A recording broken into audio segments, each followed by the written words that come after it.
새벽 4시 반이면 어김없이 눈이 떠집니다. 늙으면 잠이 없어진다는 말을 실감하는 요즘이에요. 제 몸에 맞춰진 알람이 아니라 아들 내외와 손주들을 위한 시간에 제 몸이 멋대로 길들여진 결과라는 편이 더 정확하겠지요. 몸을 일으키자마자 삭신이 비명을 질러댔습니다. 어젯밤 늦게까지 며느리가 벗어 던진 옷가지들을 정리하고 잤더니 허리부터 어깨까지 뻣뻣하게 굳어 있었어요. 파스를 붙인 자리가 화끈거렸지만 통증이 가신 것은 아니었습니다. 주방으로 나가 가장 먼저 쌀을 씻어 밥솥에 앉혔습니다. 칠순이 넘은 노인의 하루는 그렇게 나를 위한 시간이 아닌 가족들의 아침을 준비하는 것으로 시작되는 것이 당연한 일상이 된 지 오래입니다. 보글보글 된장찌개가 끓는 소리가 고요한 새벽 공기를 채웠어요. 며느리는 아침부터 냄새나는 국이나 찌개를 싫어했지만 어쩔 수 없습니다. 어제 마트에서 장을 보는데 아들 녀석이 어릴 적 먹던 구수한 된장찌개가 먹고 싶다고 흘리듯 말했거든요. 그 한마디에 제 기억은 수십 년 전으로 돌아갔고 손은 어느새 두부와 애호박을 집어들고 있었습니다. 자식 이기는 부모 없다는 말은 저 같은 늙은 어미에게는 거의 경전과도 같았으니까요. 생선 굽는 냄새가 퍼질 때쯤 방문이 하나둘 열리기 시작했습니다. 제일 먼저 나온 아들은 제 등 뒤에 대고 어머니 좋은 아침 한마디를 던지고는 소파에 드러누워 스마트폰을 들여다보기 바빴어요. 잠시 후 나온 며느리의 표정은 처음부터 잔뜩 찌푸려져 있었습니다. 코를 킁킁거리더니 아니나 다를까 어머니 아침부터 또 된장찌개예요? 생선까지 굽고 온 집안에 냄새 배게 하고 쏘아붙입니다. 아들이 먹고 싶다고 했다는 말이 목구멍까지 차올랐지만 굳이 입 밖에 내지 않았습니다. 모자 사이를 이간질하는 시어미가 되고 싶지는 않았거든요. 저는 그저 멋쩍게 웃으며 얼른 밥 먹어라. 회사 늦겠다 하고 식탁을 차리는 데에만 집중했습니다. 밥상머리 교육이라는 건 옛말이 된 지 오래입니다. 다들 스마트폰에 코를 박고 밥을 먹는 건지 화면을 먹는 건지 알 수가 없었어요. 제가 차린 반찬은 그저 그들의 무료한 시선을 잠시 머물게 하는 배경에 불과했지요. 며느리는 국에 숟가락을 몇 번 담그는가 싶더니 이내 내려놓고는 요거트 하나를 꺼내 먹었습니다. 그 모습에 속이 상했지만 뭐라고 할 수도 없었어요. 괜한 말을 했다가 어머니는 구식이라서 그래요라는 핀잔만 돌아올 게 뻔했습니다. 식사가 끝나면 진짜 전쟁이 시작됩니다. 손주 녀석들 옷 입히고 준비물 챙겨서 내보내는 일이 온전히 제 몫이었어요. 할머니, 내 실내화 가방 어디 있어요? 할머니, 오늘 미술 준비물 산다고 말씀드렸잖아요. 여기저기서 저를 찾는 소리가 터져 나왔습니다. 며느리는 거울 앞에서 자기 단장에만 열중할 뿐 아이들에게는 눈길 한 번 주지 않았습니다. 이 집의 모든 소란과 책임은 저 늙은 할미에게만 향해 있었지요. 현관문이 닫히고 모두가 떠난 뒤에야 집에는 비로소 고요가 찾아왔습니다. 하지만 그 고요함 속에서 저를 기다리는 것은 휴식이 아니라 산더미 같은 설거지와 청소였습니다. 이 집은 제 명의로 된 엄연한 제 집이었지만 저는 이 집의 주인이 아니라 가장 나이 많은 무급 가사도우미일 뿐이었어요. 오후 내내 허리를 두드려가며 집안일을 마치고 소파에 잠시 앉아 숨을 돌리는데 며느리에게서 전화가 걸려왔습니다. 오늘 저녁은 친구들과 약속이 있어 늦는다며 아이들 저녁이나 잘 챙겨달라는 용건이었습니다. 알았다고 대답하는 제 목소리에는 기운이 하나도 없었어요. 저녁 메뉴를 고민하며 냉장고를 뒤지는데 문득 서러운 마음이 북받쳐 올랐습니다. 나도 가끔은 남이 차려준 따뜻한 밥 한 끼 편안하게 먹고 싶다는 생각. 하지만 그것은 제게 허락되지 않은 사치였습니다. 한평생 자식을 위해 또 그 자식이 낳은 손주들을 위해 희생하는 것이 제게 주어진 운명이라고 그렇게 믿으며 살아왔으니까요. 그날 오후였습니다. 거실 소파에 잠시 앉아 뻐근한 무릎을 주무르고 있는데 퇴근한 며느리가 방으로 쏙 들어가더니 친구와 통화를 시작했어요. 방문이 살짝 열려 있었고 며느리의 목소리는 평소보다 한 톤 높아져 있었습니다. 애써 무시하려 했지만 제 이름이 들리는 순간 모든 신경이 그쪽으로 쏠렸습니다. 우리 어머님? 아이고 말도 마. 맨날 허리 아프다. 무릎 쑤신다. 아주 노래를 부르시면서 적금 통장은 또 악착같이 붙는다니까? 진짜 웃기지 않니? 제 심장이 쿵 하고 바닥으로 떨어지는 소리가 들리는 듯 했습니다. 손에 들고 있던 돋보기가 바닥으로 툭 떨어졌지만 그것을 주울 생각조차 하지 못했어요. 며느리의 목소리는 조롱과 경멸을 가득 담은 채 계속 이어졌습니다. 세상에, 요즘 세상에 누가 그렇게 살아? 자식들한테 다 물려주고 갈 거면서. 아니, 물려주기나 하면 다행이지. 꽁꽁 싸매고 있다가 가시면 뭐 어쩔 건데. 한바탕 요란한 웃음소리가 열린 문틈으로 새어나왔습니다. 그 웃음소리는 날카로운 유리 조각이 되어 제 가슴에 박히는 듯 했어요. 그리고 제 남은 생을 송두리째 부정하는 마지막 한마디가 들려왔습니다. 어차피 관 뚜껑 덮으면 그만인데 그 푼돈 모아서 뭐 하시겠대. 그러다 병원비로 다 쓰면 자식들만 고생이지. 차라리 그 돈으로 우리 애들 학원이나 하나 더 보내주시면 얼마나 좋아. 안 그래? 온몸의 피가 차갑게 식는 기분이었습니다. 제가 한 달에 10만 원, 20만 원 아끼고 아껴가며 붓고 있는 그 적금이 며느리에게는 그저 푼돈이자 자식 고생시키는 이기심으로 보였던 겁니다. 혹시라도 아들 내외에게 무슨 일이 생기면 보태주려고 손주 녀석들 대학 갈 때 등록금이라도 보태주고 싶어서 아니 정말 마지막에는 남에게 아쉬운 소리 안 하고 내 손으로 내 장례라도 치르고 싶어서 악착같이 모았던 돈이었습니다. 제 평생의 마음이 그 모든 세월이 한순간에 모욕당하고 짓밟혔습니다. 저는 조용히 자리에서 일어나 제 방으로 들어왔습니다. 손끝이 파르르 떨리고 숨이 제대로 쉬어지지 않았어요. 방문을 닫고 침대에 걸터 앉았지만 며느리의 웃음소리와 관 뚜껑 덮으면 그만이라는 말이 귓가에서 떠나지 않았습니다. 그날 밤 저는 뜬 눈으로 밤을 지새웠습니다.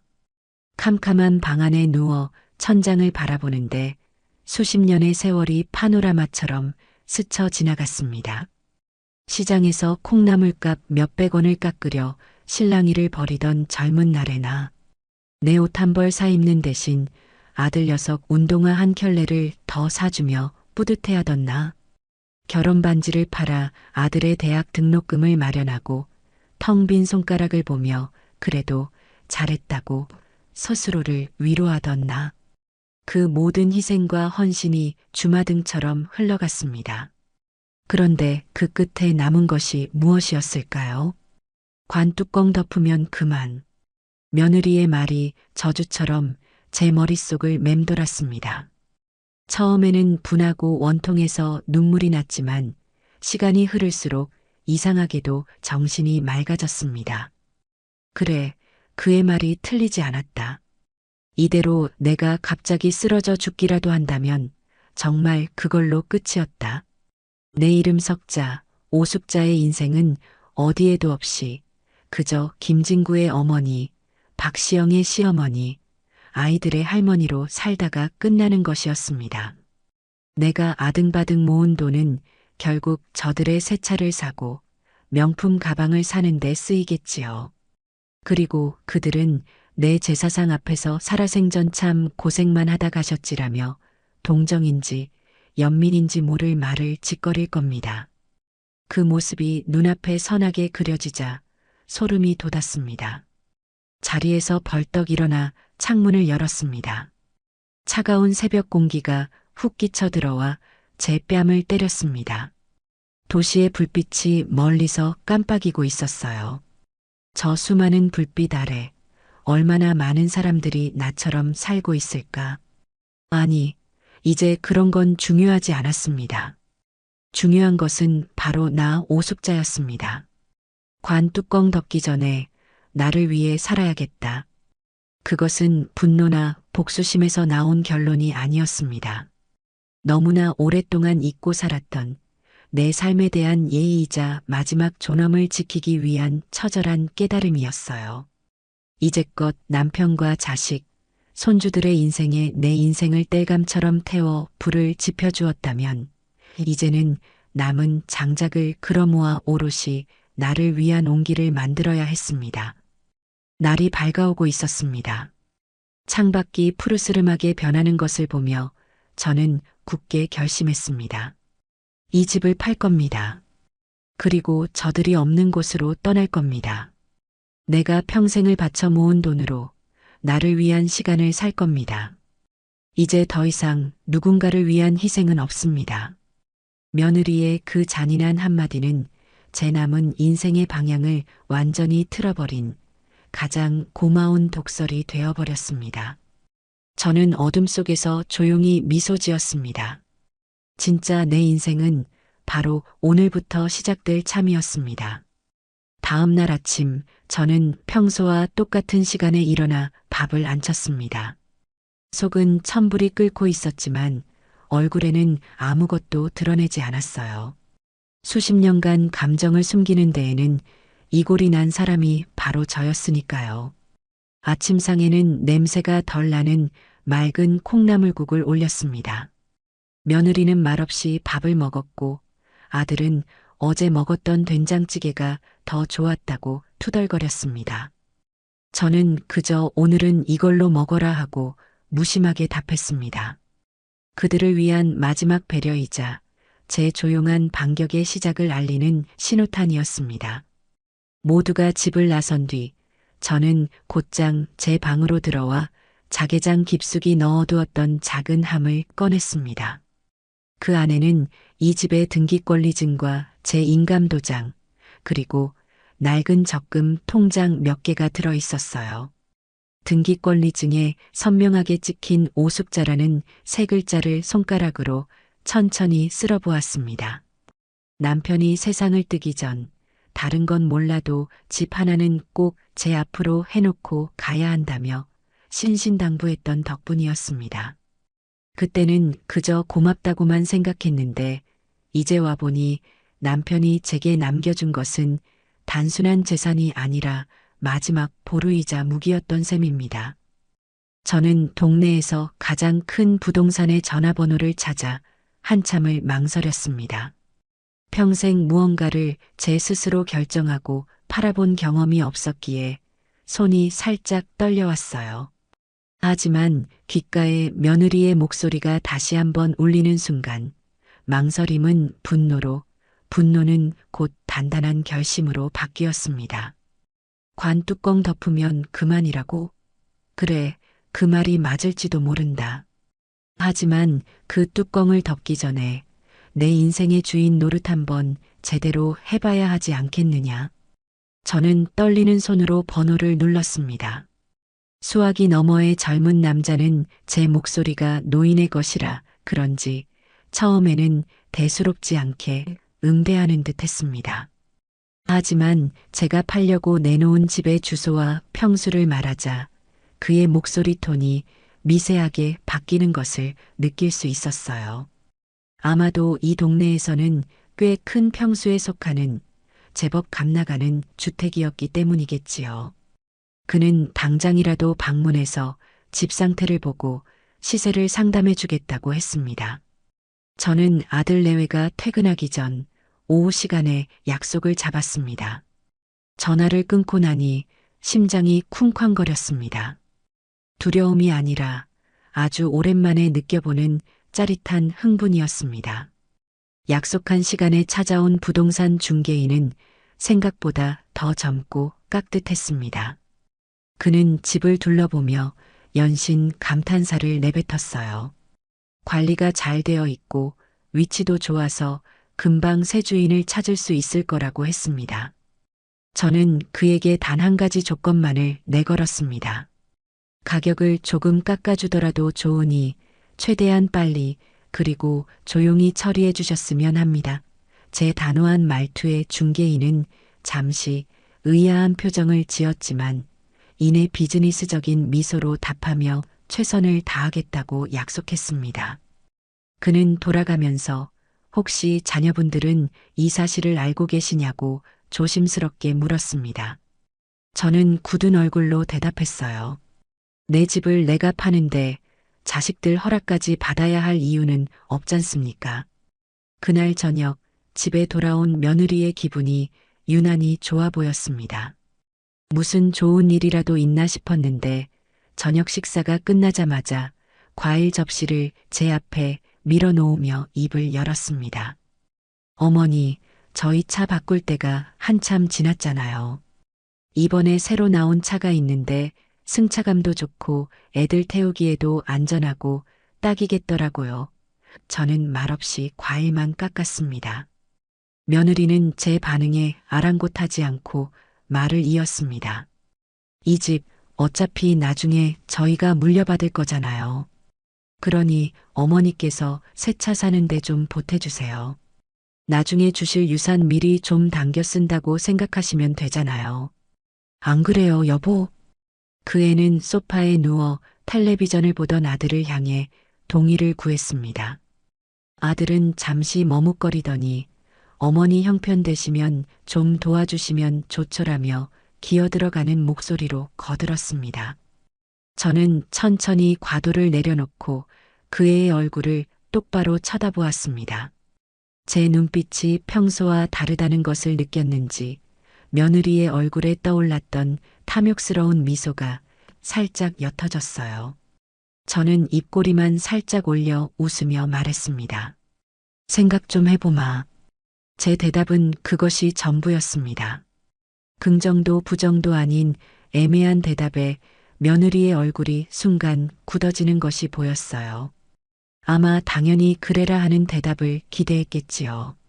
제가 돈 문제에 있어서는 늘 자식들에게 약했으니까요. 하지만 이번에는 달랐습니다. 그 애는 무언가 더 말하려다 입술만 달싹이고는 이내 꼭 긍정적으로 생각해 주세요. 어머니라는 말을 남기고 방으로 획 들어가 버렸습니다. 문이 쾅 닫히는 소리가 들렸어요. 저는 그 소리를 들으며 속으로 생각했습니다. 내년 차값은 너가 벌어서 사거라. 나는 그 돈으로 내 인생을 살아야겠다.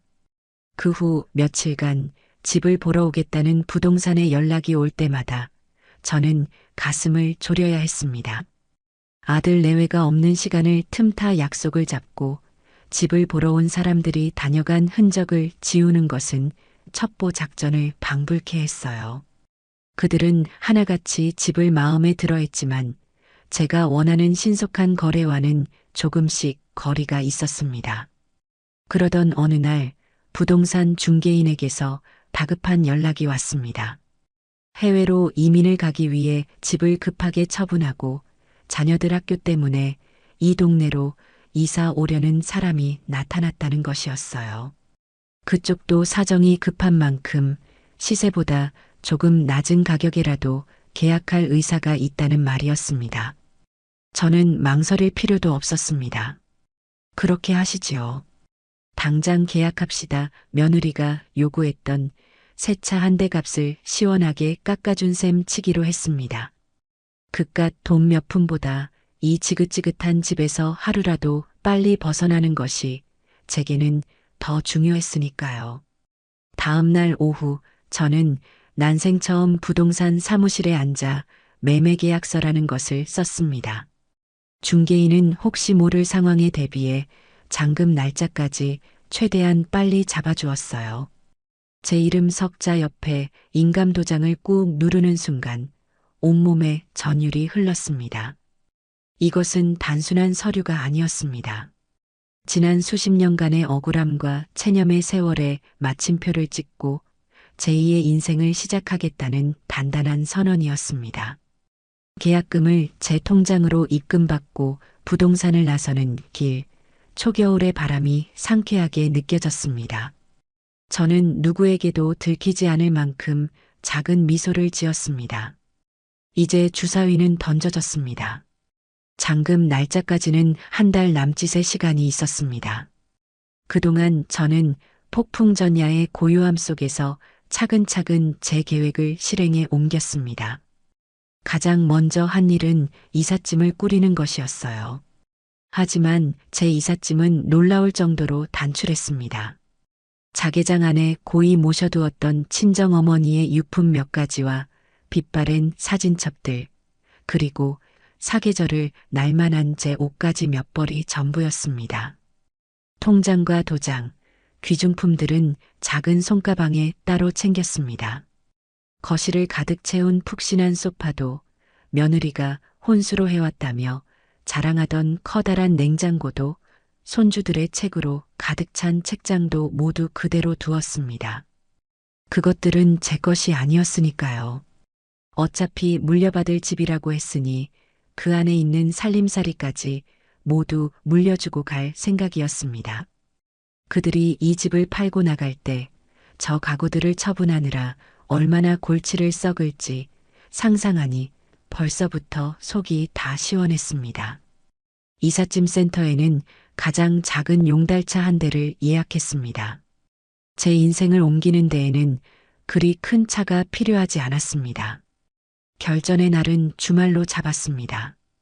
마지막으로 제 손으로 차린 밥을 먹이고 싶다는 어미로서의 미련인지 혹은 최후의 만찬을 베푸는 집행관의 심정이었는지는 저도 잘 모르겠습니다.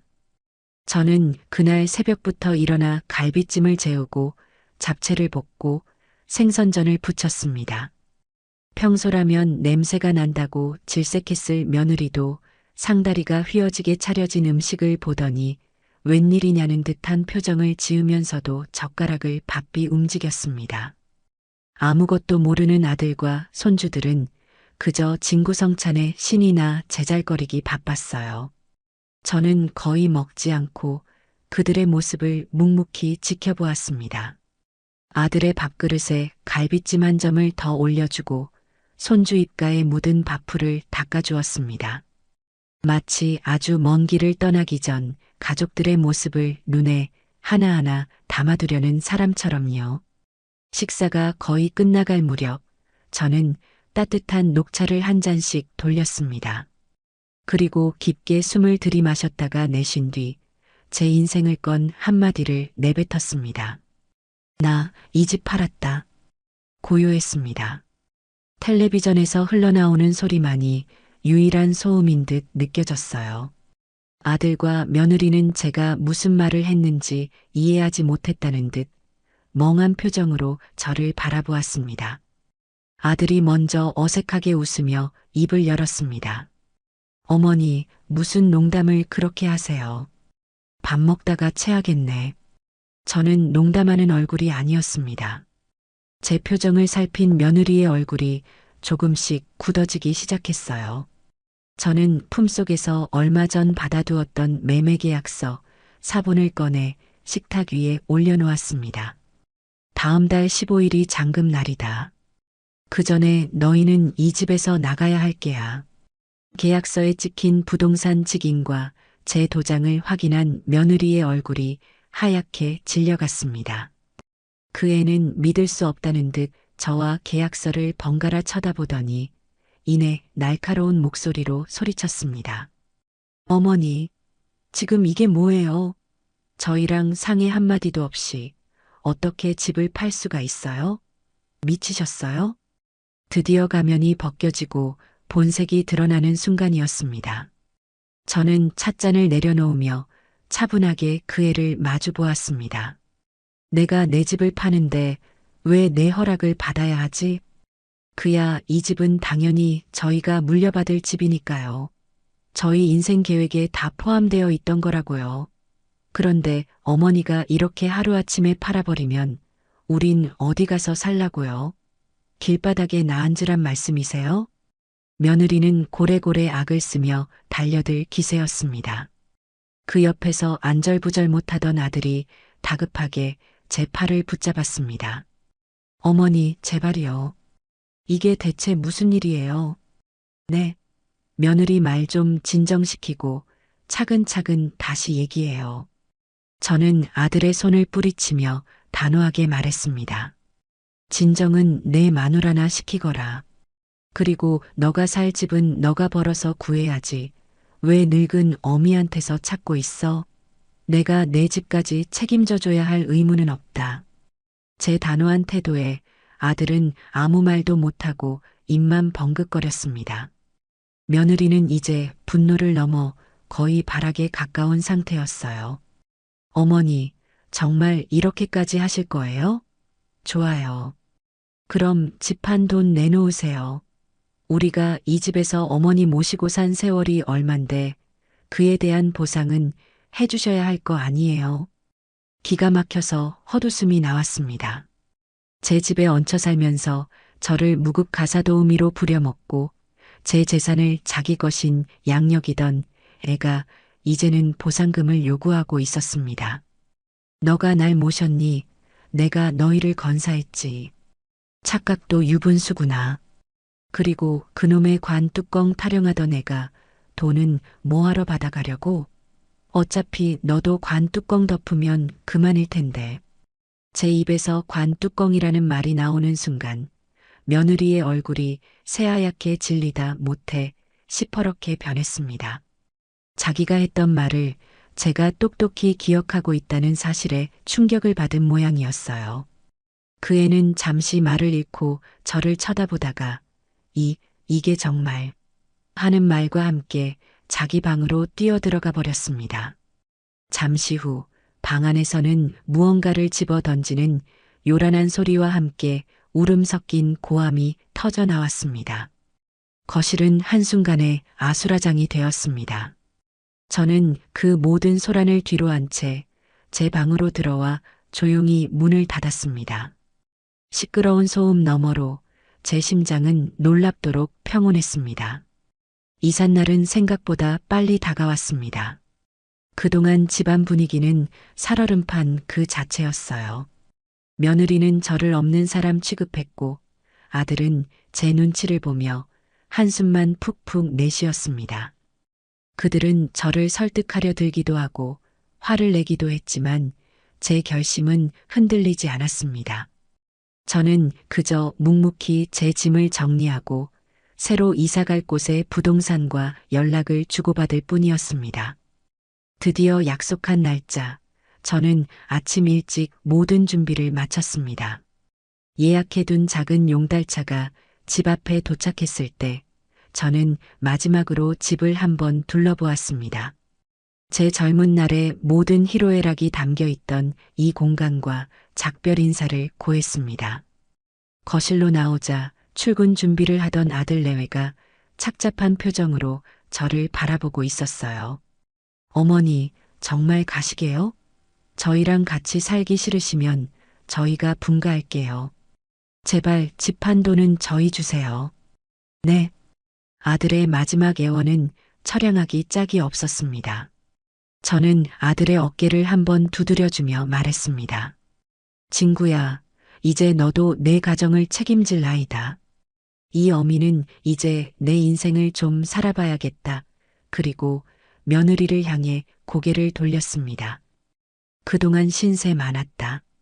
앞으로는 내 힘으로 잘 살아보거라. 제 말에 며느리는 입술을 깨물며 저를 노려볼 뿐 아무 대답도 하지 않았습니다. 저는 더 이상 미련 없이 현관문을 열고 밖으로 나섰습니다. 등 뒤로 문이 닫히는 소리가 들렸고 그것으로 모든 것이 끝났습니다. 제가 새로 정착한 곳은 강원도 속초, 바다가 보이는 작은 신축 오피스텔이었습니다.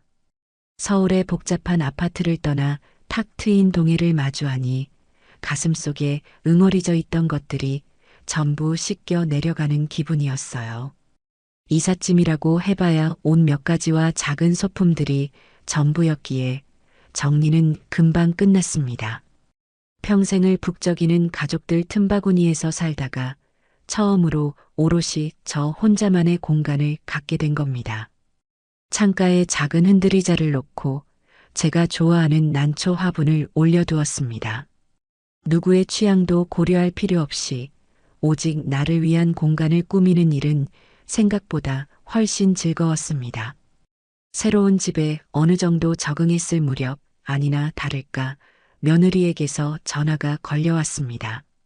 발신자 번호를 확인하는 순간 저는 잠시 망설였지만 이내 통화 버튼을 눌렀습니다.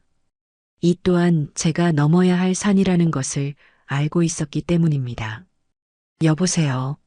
어머니, 지금 어디세요? 저희 지금 길바닥에 나앉게 생겼는데 어떻게 전화 한 통이 없으세요? 수화기 너머에서는 며느리의 악에 바친 고함이 터져 나왔습니다.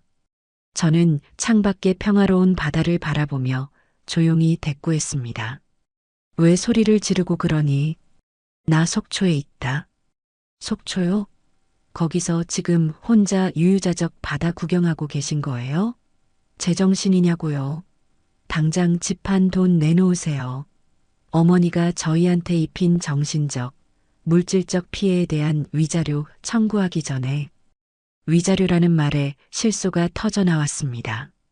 제가 평생을 바쳐 너희를 건사한 값은 얼마면 되겠니? 하고 되묻고 싶은 것을 꾹 참았습니다. 대신 저는 아주 차분하고 조용한 목소리로 말했습니다. 그래, 위자료라. 그럼 너는 내게 위자료를 얼마나 주어야 할까? 내 청춘과 맞바꾼 기나긴 세월에 대한 값 말이다. 뭐라고요? 이제 끊는다. 앞으로는 그런 일로 전화하지 말거라. 나도 내 인생이 바쁘다. 저는 며느리가 무어라 더 소리치기 전에 통화를 종료해버렸습니다. 그리고 곧바로 그 애의 번호를 차단했습니다. 손가락 하나로 지긋지긋한 관계의 족쇄를 끊어버린 기분이었습니다. 잠시 후 아들에게서 문자가 왔습니다. 어머니, 시영이가 너무 흥분해서 그랬어요. 용서하세요. 저는 그 문자에 아무런 답장도 하지 않았습니다. 다음 날 아침 저는 알람 소리가 아닌 따스한 햇살에 눈을 떴습니다. 일어나서 누군가의 아침밥을 차릴 필요가 없다는 사실이 꿈만 같았어요. 저는 천천히 일어나 커피를 내리고 창가 흔들의자에 앉아 망망대해를 바라보았습니다. 수평선 위로 떠오르는 해를 보며 마시는 커피는 제가 평생 마셔본 그 어떤 음식보다 달콤했습니다.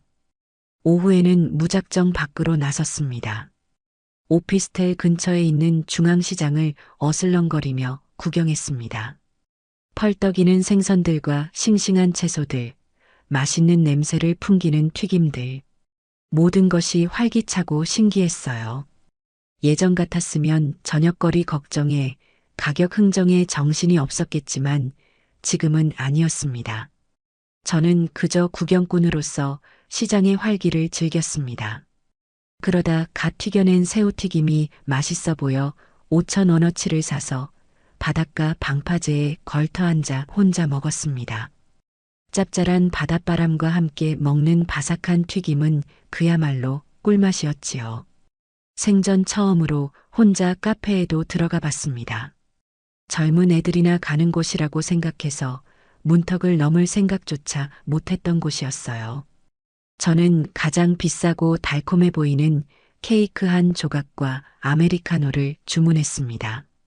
창가에 앉아 바다를 보며 혼자 케이크를 떠먹는 그 시간이 조금은 어색했지만 더없이 행복했습니다. 사소하지만 완벽한 자유. 저는 비로소 깨달았습니다. 관 뚜껑이 닫히기 전까지 내게는 아직 맛보아야 할 자유와 행복이 이렇게나 많이 남아 있었다는 것을요. 속초에서의 자유로운 생활에 익숙해질 무렵 저는 조금 더 적극적으로 제 인생을 채워나가기로 마음먹었습니다. 매일 바다만 보고 산책만 하는 것도 하루 이틀이지 사람 사는 데에는 소속감과 배움이 필요하다는 생각이 들었어요. 저는 수소문 끝에 동네 노인복지관을 찾아갔습니다. 처음에는 쭈뼛거리며 문을 열었지만 안에서는 제 또래의 어르신들이 웃고 떠들며 활기차게 무언가를 배우고 있었습니다. 저는 그곳에서 두 가지 강좌를 신청했습니다. 하나는 스마트폰 활용법이었고 다른 하나는 라인 댄스였습니다. 스마트폰은 아들 내외가 사주긴 했지만 전화 걸고 받는 것 외에는 쓸 줄을 몰라 거의 무용지물이었어요. 손주 녀석들에게 물어보면 짜증만 내기 일쑤여서 더는 물어볼 엄두도 내지 못했었지요. 하지만 이제는 아니었습니다. 저는 강사님의 설명을 하나하나 메모해가며 열심히 따라했습니다. 사진을 찍고 문자를 보내고 인터넷으로 정보를 검색하는 법을 배우는 것은 신세계 그 자체였습니다. 라인 댄스는 제게 더 큰 도전이었습니다. 평생 몸치로 살아온 제가 남들 앞에서 춤을 춘다는 것은 상상도 못할 일이었으니까요. 처음에는 삐걱거리며 스텝이 자꾸 엉켰지만 신나는 음악에 맞춰 몸을 흔들다 보니 저도 모르게 얼굴에 웃음꽃이 피어났습니다. 땀을 흠뻑 흘리고 나면 몸은 고단했지만 마음속에 쌓여있던 묵은 체증이 전부 내려가는 기분이었어요. 함께 춤을 추는 동료들과는 금세 친해졌습니다. 서로 간식을 나눠 먹고 자식들 흉도 보고 사는 이야기를 나누며 저는 그동안 잊고 지냈던 친구라는 존재의 소중함을 다시금 깨닫게 되었습니다. 이제 제 하루는 더 이상 무료하지 않았습니다. 오전에는 스마트폰을 배우고 오후에는 라인 댄스를 추고 저녁에는 새로 사귄 친구들과 밥을 먹으며 수다를 떨었습니다. 제 인생의 스케줄이 온전히 저의 즐거움으로 채워지고 있었습니다. 그러던 어느 날 라인 댄스 연습을 마치고 친구들과 복지관 식당에서 점심을 먹고 있는데 스마트폰이 요란하게 울렸습니다. 차단하지 않은 아들의 번호였습니다. 무슨 일인가 싶어 받았더니 전화기 너머에서는 아들이 아닌 며느리의 다급한 목소리가 들려왔습니다. 아마 제 번호를 차단했으니 아들 전화를 빌려 연락한 모양이었어요. 어머니, 큰일 났어요. 민준이가 아침부터 열이 펄펄 끓고 토하고 난리예요. 병원에 갔더니 장염이라는데 제가 회사에서 중요한 프로젝트 때문에 도저히 조퇴를 할 수가 없어요. 어머니, 빨리 서울로 좀 와주세요. 와서 민준이 좀 돌봐주셔야겠어요. 그 애의 목소리에는 당연히 제가 달려갈 것이라는 믿음이 깔려 있었습니다. 예전에 저였다면 아마 알았다 한마디와 함께 당장 속초 터미널로 달려갔을 겁니다. 하지만 저는 더 이상 과거의 오숙자가 아니었습니다. 저는 잠시 뜸을 들인 후 아주 차분하게 대답했습니다. 지금은 가기가 좀 곤란하겠구나. 네, 곤란하다니요? 애가 이렇게 아픈데 그게 할 소리세요? 나도 지금 사정이 있어서 말이다. 정 안 되면 너가 휴가를 내든지 아니면 간병인을 쓰든지 하거라. 제가 말을 마치자마자 옆에서 제 통화를 듣고 있던 라인댄스 친구가 눈치를 주며 제 스마트폰을 가져갔습니다. 그리고는 방금 전 우리가 다 함께 웃으며 찍었던 단체 사진 한 장을 며느리에게 전송했어요. 그러고는 제게 윙크를 한번 찡긋해 보였습니다. 잠시 후 며느리에게서 문자가 도착했습니다. 지금 이 상황에 춤추고 놀러 다닐 정신이 있으세요? 할머니도 아니시네요, 정말. 저는 그 문자를 소리내어 읽었습니다. 그러자 친구들이 뭐가 그리 웃긴지 다 함께 박장대소를 했습니다. 한 친구가 제 어깨를 두드리며 말했습니다.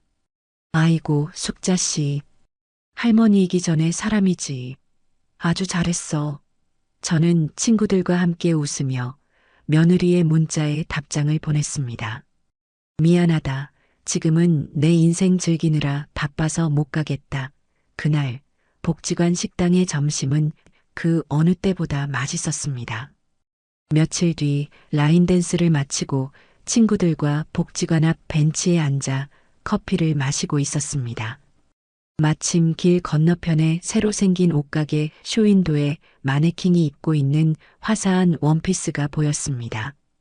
영애 씨가 그쪽을 턱으로 가리키며 말했습니다. 숙자 씨, 저 옷 예쁘다. 우리도 저런 거 입으면 얼마나 예쁠까. 평생 자식들 옷, 남편 옷만 사다 날랐지. 내 몸에 걸치는 건 시장에서 산 몸빼 바지가 전부였는데. 그 말에 모두가 약속이라도 한 듯 고개를 끄덕이며 한숨을 쉬었습니다. 제 마음도 마찬가지였습니다.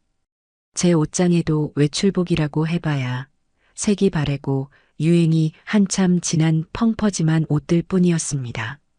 그 순간 제 안에 잠자고 있던 욕망 하나가 불쑥 고개를 들었습니다. 나도 한번 멋쟁이가 되어보고 싶다. 서울 갑시다. 제 뜬금없는 말에 친구들의 시선이 모두 제게로 쏠렸습니다. 서울은 왜? 쇼핑하러요. 이왕 살 거면 우리 평생 구경도 못 해본 좋은 옷으로 한번 사 입어봅시다. 우리도 이제 그럴 자격 있잖아요. 서울과 쇼핑이라는 단어에 친구들의 얼굴에 설렘과 망설임이 동시에 떠올랐습니다. 서울은 그들에게도 저처럼 자식들을 키워내고 고생했던 아픈 기억의 도시이자 동시에 화려하고 좋은 것들이 가득한 선망의 도시이기도 했습니다. 에이, 우리가 서울 백화점 가서 뭘 사? 비싸기만 하고. 돈은 이럴 때 쓰라고 있는 거예요. 관 뚜껑 덮기 전에 다 써야지. 제가 우리의 유행어가 된 그 말을 외치자 친구들의 얼굴에 마침내 결심에 찬 웃음꽃이 피어났습니다. 우리의 즉흥적인 계획은 순식간에 할미들의 서울 쇼핑 원정이라는 거창한 작전으로 발전했습니다. 우리는 마치 수학여행을 앞둔 여고생들처럼 들떠서 다음 날 아침 일찍 출발하는 서울행 고속버스 표를 스마트폰으로 예매했습니다. 다음 날 한껏 멋을 낸 우리는 고속버스에 나란히 앉아 서울로 향했습니다. 차창 밖으로 익숙한 속초의 풍경이 멀어지고 낯선 도시의 풍경이 다가오는 것을 보며 심장이 두근거렸습니다. 예전 같으면 아들 집에 무슨 일을 해주러 혹은 손주를 봐주러 의무감에 오가던 길이었지만 오늘은 달랐습니다. 오직 나 자신을 위해 나의 즐거움을 위해 가는 길이었습니다. 우리는 버스 안에서 무슨 색 코트를 살지 어떤 가방을 들지 제잘거리며 시간 가는 줄 몰랐습니다. 우리의 목적지는 명동에 있는 대한민국에서 가장 크고 화려하다는 백화점이었습니다. 백화점의 거대한 회전문을 통과하는 순간 우리는 압도적인 풍경에 잠시 입을 다물지 못했습니다. 눈이 부실 정도로 밝은 조명, 은은하게 퍼지는 고급 향수 냄새, 대리석 바닥을 또각거리며 걷는 사람들, 가리고 유리 진열장 안에서 보석처럼 빛나는 수많은 상품들. 이곳은 제가 살던 세상과는 완전히 다른 별천지였습니다. 우리는 1층 화장품 매장을 지나 곧장 고가의 브랜드들이 모여있는 층으로 향했습니다. 처음에는 조금 주눅이 들었지만 오늘 우리는 손님이다 하고 서로의 등을 두드려주며 용기를 냈습니다. 한 유명 브랜드 매장 앞에 섰을 때였습니다. 멀끔하게 차려입은 젊은 직원은 행색이 수수한 우리를 위아래로 훑어보더니 본체만체하며 다른 곳으로 시선을 돌렸습니다. 그 미묘한 무시의 눈빛을 저는 똑똑히 보았습니다. 저는 보란 듯이 매장 안으로 성큼 들어섰습니다. 그리고 가장 좋아 보이는 부드러운 캐시미어 소재의 베이지색 코트를 손가락으로 가리키며 말했습니다. 저거 한번 입어봅시다. 제 당당한 태도에 직원은 마지못해 코트를 꺼내왔습니다. 제가 코트를 걸치고 거울 앞에 서는 순간 저와 제 친구들은 동시에 탄성을 내뱉었습니다. 낡고 왜소했던 할머니는 온데간데 없고 품이 있고 우아한 중년의 여인이 거울 속에 서 있었습니다. 몸에 착 감기는 부드러운 감촉과 군더더기 없이 떨어지는 디자인이 마치 처음부터 제 옷이었던 것처럼 잘 어울렸습니다. 어머, 숙자씨, 너무 곱다. 꼭 청담동 사모님 같아. 영애 씨의 호들갑에 저는 쑥스러우면서도 입꼬리가 저절로 올라갔습니다. 그때까지 우리를 본체만 채하던 직원도 제 모습을 보더니 태도가 180도 바뀌었습니다. 어머님, 너무 잘 어울리세요.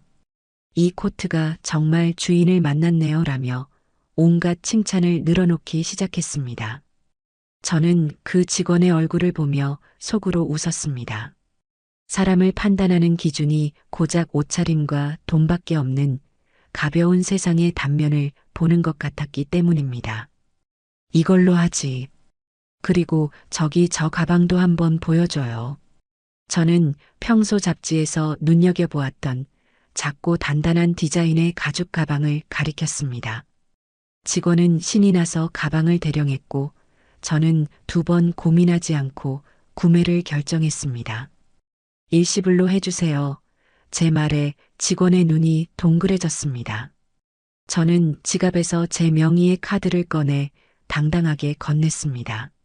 수백만 원이 넘는 금액이 결제되는 동안 저는 아무렇지도 않은 표정으로 서 있었습니다. 통장 잔액이 줄어드는 것보다 수십 년 묵은 한을 풀어내는 만족감이 훨씬 더 컸습니다. 직원은 이제 우리를 상전 모시듯 깍듯하게 대하며 구입한 물건들을 커다란 쇼핑백에 정성껏 담아주었습니다. 매장을 나서는 우리 뒤로 직원은 허리가 끊어져라 인사를 해댔습니다. 우리는 마치 전쟁에서 승리한 장군들처럼 의기양양하게 백화점을 누볐습니다. 한껏 쇼핑을 마친 우리는 백화점 꼭대기층에 있는 라운지, 카페에 자리를 잡았습니다. 통유리창 너머로 서울 시내가 한눈에 내려다 보이는 아주 전망 좋은 곳이었습니다. 우리는 커피와 함께 비싼 케이크를 시켜놓고 방금 산 쇼핑백들을 의자 위에 올려둔 채 서로를 보며 웃었습니다. 아이고, 내 평생 이런 호사를 다 누려보네. 오늘 죽어도 여한이 없겠다. 무슨 소리야. 이제 시작인데. 앞으로 더 좋은 거 많이 보고, 많이 입고, 많이 먹어야지. 바로 그때 영애 씨가 스마트폰을 꺼내 들었습니다. 숙자 씨, 여기 좀 봐봐. 내가 인생 사진 찍어줄게. 영애 씨는 제가 새로 산 코트를 입고 새 가방을 든 채 우아하게 커피를 마시는 모습을 여러 각도에서 찍어주었습니다. 사진 속의 저는 제가 봐도 낯설 만큼 행복하고 여유로워 보였습니다. 숙자 씨, 이 사진 카톡 프로필 사진으로 당장 받고 아들하고 며느리 보라고. 친구들의 성화에 저는 고개를 끄덕였습니다. 그리고 배운 대로 차근차근 스마트폰을 조작해 제 SNS 프로필 사진을 방금 찍은 그 사진으로 바꿨습니다. 분명히 서울 어딘가에서 이 사진을 보게 될 그들의 얼굴이 눈앞에 선하게 그려졌습니다. 질투와 분노, 그리고 자신들의 어리석음에 대한 후회로 일그러질 그 표정을 상상하니 짜릿한 쾌감이 온몸으로 퍼져나갔습니다. 보란듯이 행복하게, 보란듯이 즐겁게, 보란듯이 품위 있게 사는 것. 그것이야말로 그들의 속물적인 근성에 가하는 가장 완벽한 복수이자 제 자신에게 주는 가장 값진 선물이었습니다. 속초로 돌아오는 버스 안에서 저는 창밖의 어둠을 바라보며 새로 산 코트를 부드럽게 쓸어보았습니다.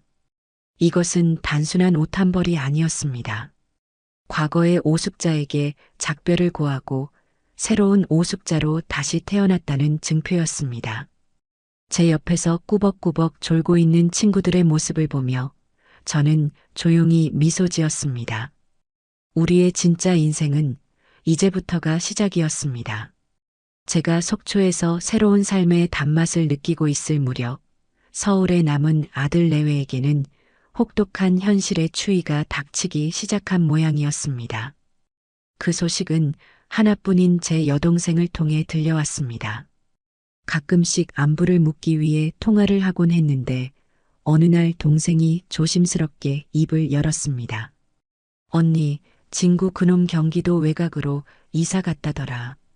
저는 굳이 먼저 묻지 않았지만 동생은 답답했는지 모든 것을 털어놓았습니다.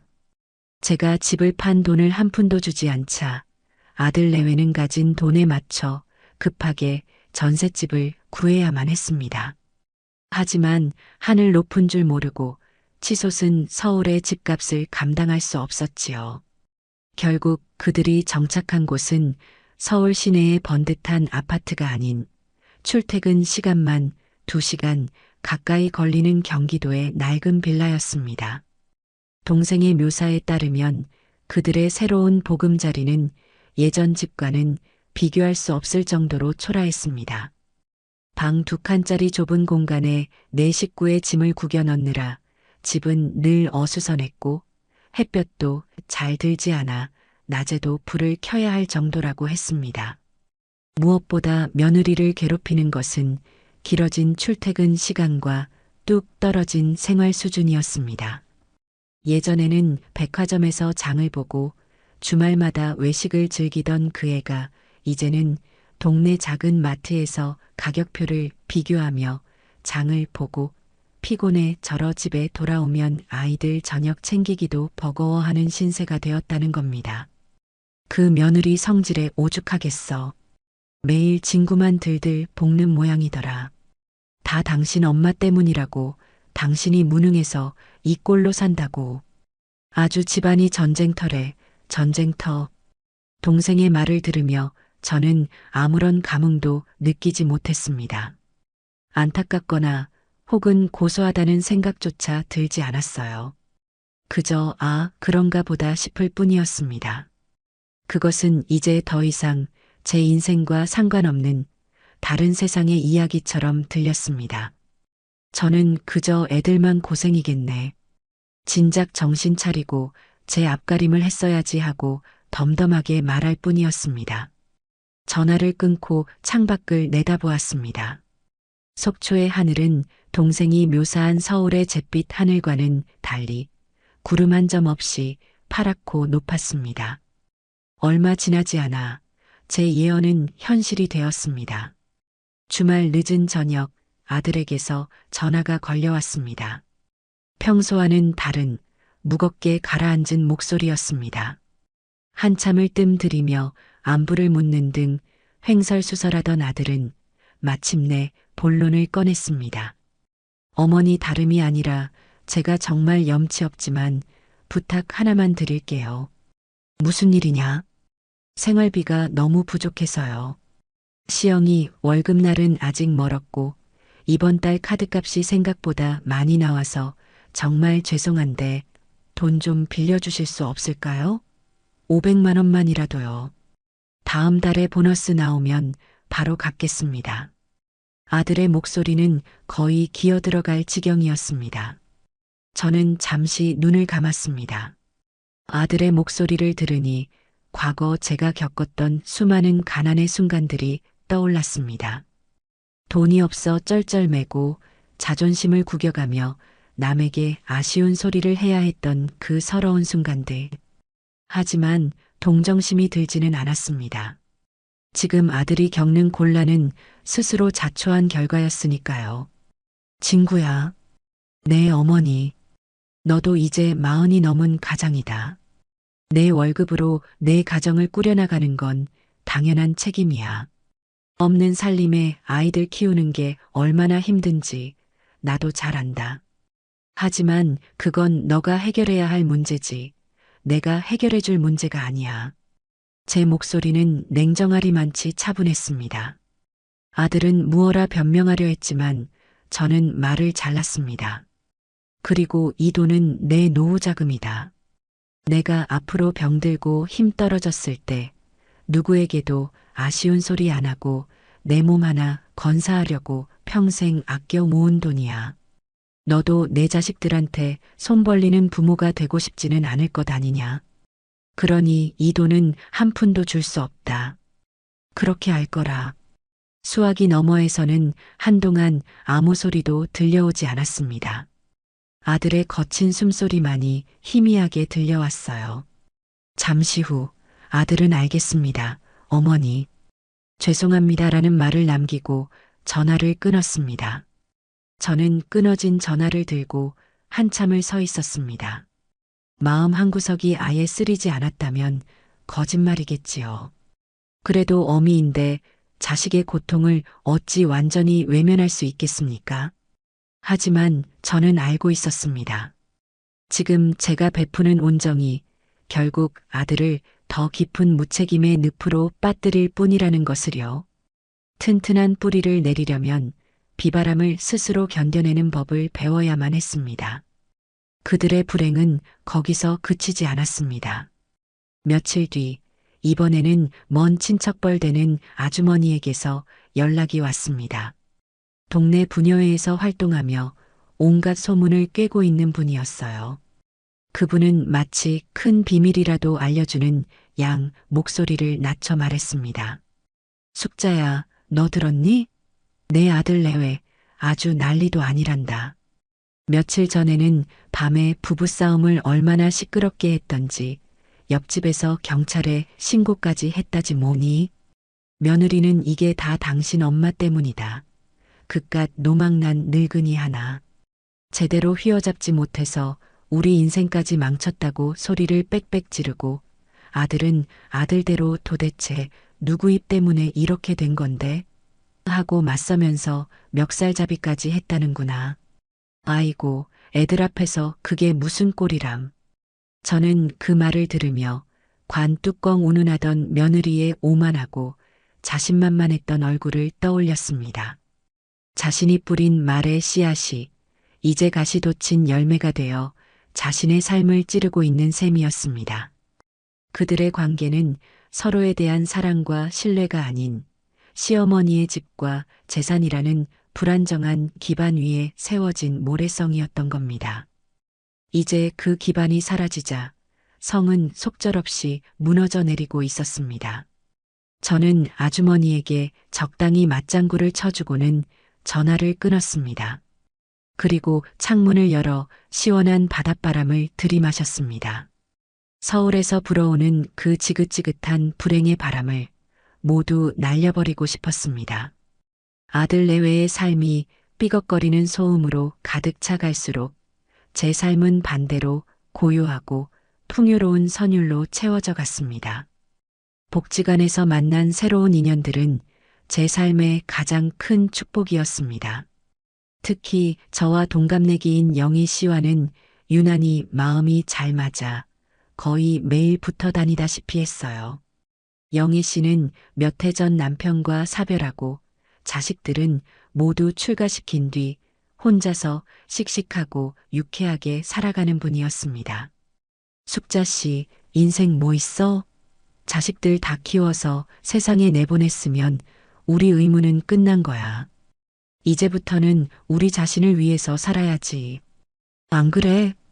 영희 씨는 늘 제게 그렇게 말하며 용기를 주었습니다. 저희는 함께 라인 댄스 스텝을 맞추고 스마트폰으로 예쁜 풍경 사진을 찍는 법을 연구하고 동네 맛집을 탐방하며 소녀처럼 웃고 떠들었습니다. 서로의 아픈 상처를 보듬어주고 새로운 도전을 응원하는 든든한 동반자가 생긴 겁니다. 저는 영애 씨와 함께 있으면 제가 70평생을 묵묵히 살아온 노인이 아니라 이제 막 새로운 세상에 눈을 뜬 20살 처녀가 된 것 같은 기분이 들었습니다.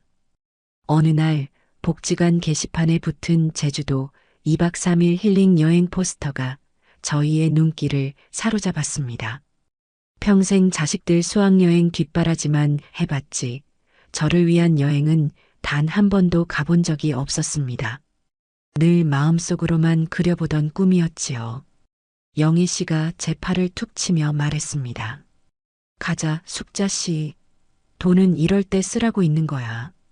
통장의 숫자만 보고 있다가 눈 감으면 그게 다 무슨 소용이람. 영애 씨의 말에 저는 용기를 냈습니다.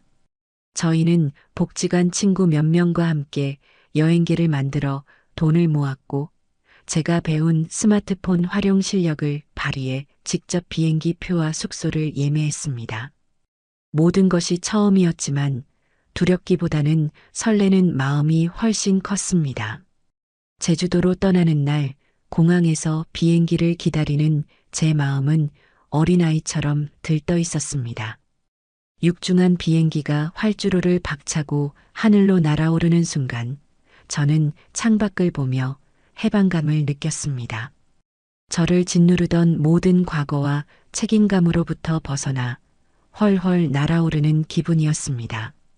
제주도는 그야말로 별천지였습니다. 저희는 렌터카를 빌려 해안도로를 달리고 유채꽃밭에서 사진을 찍고 갓 잡은 싱싱한 해산물로 배를 채웠습니다. 에메랄드빛 협재 해수욕장을 거닐 때는 다들 신발을 벗어 던지고 차가운 바닷물에 발을 담그며 아이처럼 웃었습니다. 밤에는 숙소에 모여 앉아 서로의 인생 이야기를 나누며 웃다가 울다가 시간 가는 줄 몰랐습니다. 저는 그곳에서 지나간 세월에 대한 회한 대신 앞으로 채워나갈 날들에 대한 기대로 가슴이 벅차오르는 것을 느꼈습니다. 여행 마지막 날 저는 영희 씨가 찍어준 활짝 웃고 있는 제 사진을 SNS 프로필에 올렸습니다. 내 인생 가장 아름다운 날이라는 글과 함께요. 서울로 돌아온 지 며칠 지나지 않아 아들에게서 전화가 왔습니다. 이번에는 돈을 빌려달라는 이야기가 아니었습니다. 그저 제 안부를 묻고는 주말에 속초로 한번 찾아뵙겠다는 것이었습니다. 아마도 제주도에서 제가 올린 사진을 본 모양이었습니다. 어미가 자기를 버리고 혼자 너무 잘 사는 것 같아 불안해졌을 수도 있고 혹은 정말로 제 얼굴이 보고 싶었을 수도 있겠지요. 저는 그러라고 했습니다. 더 이상 아들을 피할 이유가 없었으니까요. 주말에 저를 찾아온 아들의 모습은 생각보다 더 수척해져 있었습니다. 얼굴에는 피곤한 기색이 역력했고 어깨는 축 처져 있었어요. 저는 아들을 데리고 단골 식당에 가 따뜻한 석국을 사주었습니다. 아들은 말없이 밥만 먹었습니다. 식사를 마친 뒤 바다가 보이는 벤치에 나란히 앉았습니다. 한참 동안 침묵이 흘렀고 아들이 먼저 어렵게 입을 열었습니다. 어머니, 얼굴이 좋아 보이시네요. 그래, 공기 좋은 데서 마음 편히 사니 그렇지. 너는 힘들어 보이는구나. 제 말에 아들은 고개를 푹 숙였습니다. 그리고는 아주 작은 목소리로 말했습니다. 어머니, 저희가 다 잘못했어요. 시영이도 지금 많이 반성하고 있어요. 그러니까 이제 그만 푸시고 예전처럼 저희랑 같이. 아들의 말은 채 끝나지 못했습니다. 제가 고개를 저었기 때문입니다. 저는 아들의 수척한 얼굴을 보니 마음 한구석이 아려왔지만 그렇다고 해서 과거로 돌아갈 생각은 추호도 없었습니다. 친구야, 나는 지금이 참 좋다. 누구의 엄마나 할머니가 아니라 그냥 오숙자로 사는 지금 이 시간이 말이다. 너도 이제 내 인생을 살아야지. 언제까지나 이 늙은 어미 치마폭에 매달려 살 수는 없는 것 아니냐. 제 단호한 말에 아들은 더 이상 아무 말도 하지 못했습니다. 그저 먼 바다만 바라볼 뿐이었어요. 그날 아들을 서울로 돌려보내고 저는 다시 한번 다짐했습니다. 이 평화와 자유를 다시는 그 어떤 것과도 바꾸지 않겠다고요. 아들에 대한 미안함과 연민은 그저 멀리서 안부를 빌어주는 것으로 충분했습니다. 하늘은 스스로 돕는 자를 돕는다고 했던가요? 반대로 제 발등은 제가 찍는다는 말도 있겠지요. 제가 속초에서 새로운 인연들과 행복한 나날을 보내고 있을 때 며느리에게는 역지사지라는 말이 무슨 뜻인지 뼈저리게 깨닫게 되는 사건이 터지고야 말았습니다. 그 소식 또한 친척 아주머니의 입을 통해 전해졌습니다. 숙자야, 글쎄, 내 사돈이 목욕탕에서 미끄러져서 다리가 아주 으스러졌다지 뭐니.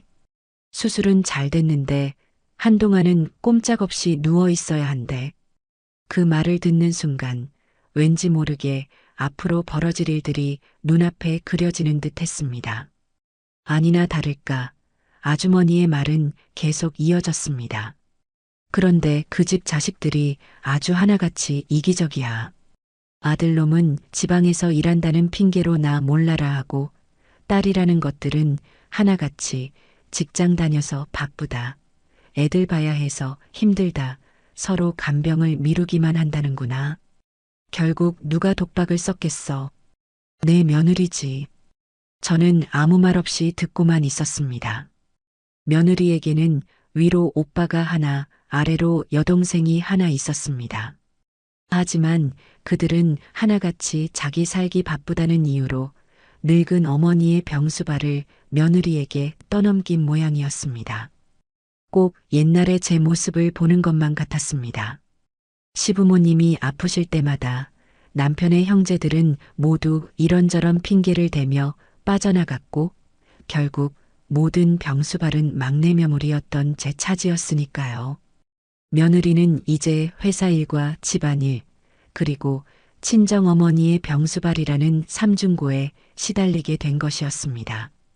낮에는 회사에서 상사 눈치를 보며 일하고 퇴근 후에는 곧장 병원으로 달려가 어머니의 대소변을 받아내고 몸을 닦아드려야 했습니다.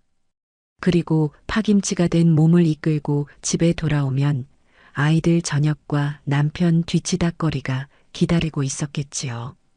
예전에 제가 매일같이 겪었던 그 끝이 보이지 않는 고통의 굴레를 이제 며느리가 고스란히 겪게 된 겁니다. 그렇게 며칠이 지났을까요? 모르는 번호로 전화가 한 통 걸려왔습니다. 받을까 말까 망설이다 받았는데 수화기 너머에서는 잔뜩 지치고 잠긴 며느리의 목소리가 들려왔습니다. 제 번호를 차단했으니 공중전화나 다른 사람의 전화로 건 모양이었습니다. 어머니, 나다. 어머니, 저 너무 힘들어요. 정말 죽을 것 같아요. 며느리는 대뜸 울음 섞인 하소연을 늘어놓기 시작했습니다. 자기 엄마가 다쳤는데 오빠랑 동생은 나 몰라라 하고 자기한테만 모든 짐을 떠넘긴다는 이야기, 회사에서는 실적이 떨어진다고 압박하고 집에 오면 집안일이 산더미 같다는 이야기, 몸이 10개라도 모자랄 지경이라는 푸념이었습니다. 저는 그 하소연을 묵묵히 아주 오랫동안 들어주었습니다. 중간에 말을 끊거나 충고를 하거나 위로를 하지도 않았습니다. 그저 들어주기만 했습니다. 한참을 울며불며 자기 신세 한탄을 하던 며느리는 제가 아무 반응이 없자 마침내 본론을 꺼냈습니다. 어머니, 저 좀 도와주시면 안 될까요? 어머니는 지금 시간도 많으시잖아요. 며칠만이라도 저희 집에 와서 애들이라도 좀 봐주세요. 네, 제가 이 은혜는 평생 잊지 않을게요. 드디어 때가 왔다는 생각이 들었습니다. 저는 수화기를 고쳐잡고 제 평생 가장 차분하고 다정한 목소리를 꾸며냈습니다. 고생이 정말 많겠구나. 얼마나 힘들겠니? 제 뜻밖의 다정한 목소리에 며느리는 잠시 당황한 듯 했지만 이내 희망을 본 듯 목소리가 살짝 밝아졌습니다. 네, 어머니. 정말 죽을 것 같아요. 그러니 저는 며느리의 말을 부드럽게 자르고 준비해 두었던 마지막 한마디를 건넸습니다. 그래도 어쩌겠니? 내 엄마잖니. 살아계실 때 효도 많이 하려무나. 어차피 관 뚜껑 덮으면 하고 싶어도 못할 테니까. 수화기 너머에서는 완벽한 침묵이 흘렀습니다. 숨소리조차 들리지 않았어요. 아마도 자기가 내뱉었던 그 잔인한 말이 세월을 거슬러 비수가 되어 자신의 심장에 다시 꽂히는 충격을 온몸으로 느끼고 있었을 겁니다. 저는 더 이상 아무 말도 하지 않고 조용히 통화를 종료했습니다. 그리고는 창밖의 바다를 보며 아주 오랜만에 가슴이 뻥 뚫리는 듯한 시원함을 느꼈습니다. 그것은 통쾌한 복수의 감정과는 조금 다른 모든 것이 제자리를 찾아간 듯한 안도감이었습니다. 가을이 깊어지고 속초의 하늘이 유난히 높고 푸르던 날 제 생일이 돌아왔습니다. 일은 하고도 세 번째 맞이하는 생일이었지만 올해는 그 감흥이 사뭇 달랐습니다. 과거의 생일들은 언제나 제 자신을 위한 날이 아니었습니다. 아침부터 일어나 산더미 같은 나무를 묻히고 갈비찜을 재우고 미역국을 한 솥 끓여내야 했습니다. 제 생일상을 제가 직접 차려 온 가족이 포식하고 나면 녹초가 되어 설거지통 앞에 주저앉는 것이 연례 행사였지요. 아들 내외가 건네는 상품권 한 장과 어머니 고생하셨어요 라는 영혼 없는 한마디가 그날 제가 받는 보상의 전부였습니다. 하지만 올해는 달랐습니다. 아침에 눈을 뜨자마자 스마트폰이 쉴 새 없이 울려댔습니다. 복지관 친구들이 보낸 축하 메시지들이었습니다.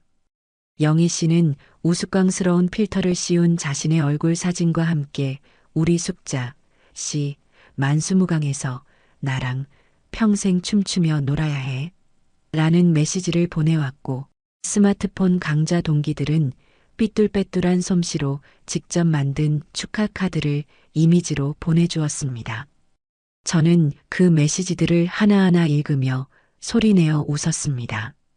난생 처음 받아보는 마음이 담뿍 담긴 생일 축하였습니다. 그날 저녁에는 친구들과 다 함께 모여 제가 가장 좋아하는 식당에서 조촐하게 식사를 하기로 약속이 되어 있었습니다. 평생 처음으로 오롯이 저를 위한 생일날이었지요. 오후에 라인댄스 연습을 신나게 마치고 저녁 식사 전까지 시간이 남아 친구들과 복지관 근처 카페에 앉아 수다를 떨고 있었습니다. 영희 씨가 숙자 씨, 오늘 생일이니까 커피는 내가 쏜다 하며 호기롭게 주문을 하고 돌아와 자리에 앉았을 때였습니다. 제 스마트폰이 시끄럽게 울렸습니다. 화면에 뜬 내 아들이라는 글자를 보는 순간 심장이 쿵 내려앉는 기분이었습니다. 불길한 예감은 왜 이리도 잘 들어맞는지요. 무슨 일이냐? 어머니, 지금 어디세요? 아들의 목소리는 어딘지 모르게 다급하고 주변은 시끄러웠습니다. 복지관 앞 카페에 있다. 왜? 아, 다행이다. 어머니, 잠시만 거기서 기다려주세요. 저희 거의 다 도착했어요. 저희라는 단어와 도착했다는 말에 저는 상황을 파악했습니다. 예고도 없이 이 먼 속초까지 때를 지어 몰려온 것이었습니다. 아니나 다를까 제가 무슨 말을 하기도 전에 전화는 뚝 끊겼습니다. 영희 씨가 제 굳은 표정을 보고 왜 그래? 무슨 일 있어? 하고 물었습니다. 제가 아들 녀석이 여기까지 왔나 봐 하고 말하자 친구들의 얼굴에도 즐거웠던 웃음기가 사라졌습니다. 잠시 후 카페 통유리창 너머로 익숙한 검은색 승용차 한 대가 멈춰 섰습니다. 형편이 어렵다더니 차는 또 언제 바꿨는지 번쩍이는 새 차였습니다. 아마도 무리해서 할부로 뽑았겠지요. 그 차가 복지관 앞에 낡은 건물들과 어울리지 않는 이질적인 풍경을 만들어냈습니다. 차에서는 아들과 며느리 그리고 한껏 멋을 낸 손주 둘이 차례로 내렸습니다. 그들의 손에는 누가 봐도 비싸 보이는 케이크 상자와 커다란 백화점 쇼핑백이 들려 있었습니다. 그들의 모습을 보는 순간 저는 이 모든 상황이 얼마나 치밀하게 계획된 연극인지 직감할 수 있었습니다. 오늘은 제 생일. 이날을 빌미로 불쌍한 표정을 한 채 들이닥쳐 저의 동정심과 죄책감을 자극해 용서를 구하고 궁극적으로는 돈을 얻어내려는 속셈이겠지요. 관뚜껑 사건 이후 모든 것이 제자리로 돌아갔다고 생각했던 제 마음속에 다시 한번 차가운 분노가 일렁이기 시작했습니다. 친구들은 제 눈치를 보더니 영희 씨가 대표로 입을 열었습니다. 숙자 씨, 우리는 먼저 일어나 봐야겠다. 가족들끼리 좋은 시간 보내 저는 고개를 끄덕였습니다. 친구들이 카페를 나서며 며느리와 아들을 힐끗 쳐다보는 시선 속에는 노골적인 경계심과 어디 한번 잘해봐라 하는 식의 냉소가 섞여 있었습니다.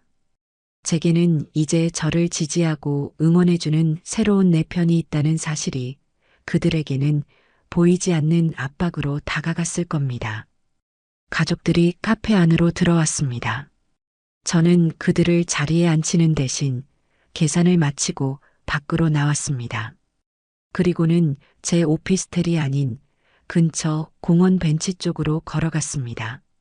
제 공간에 그들의 위선적인 발걸음을 단 한 발자국도 들여놓고 싶지 않았기 때문입니다. 어머니, 집으로 안 가세요? 아들이 어색하게 물었습니다. 날이 좋아서 그런다. 여기서 얘기하지. 공원 벤치에 나란히 앉자 숨막히는 침묵이 흘렀습니다. 가을 햇살은 따사로웠지만 우리 사이에 흐르는 공기는 얼음장처럼 차가웠습니다. 한참 동안 서로의 눈치만 살피던 아들이 결국 옆에 앉은 며느리의 옆구리를 팔꿈치로 쿡 찔렀습니다. 그 신호를 받은 며느리는 마치 무대 위로 오르는 배우처럼 심호흡을 한번 하더니 자리에서 일어나 제 앞에 섰습니다. 그리고는 푹 고개를 숙였습니다. 어머니 오늘 생신이신데 이렇게 갑자기 찾아뵈어서 죄송해요. 그래도 꼭 오늘 찾아뵙고 드려야 할 말씀이 있어서요. 며느리의 목소리는 금방이라도 울음이 터질 것처럼 가늘게 떨리고 있었습니다.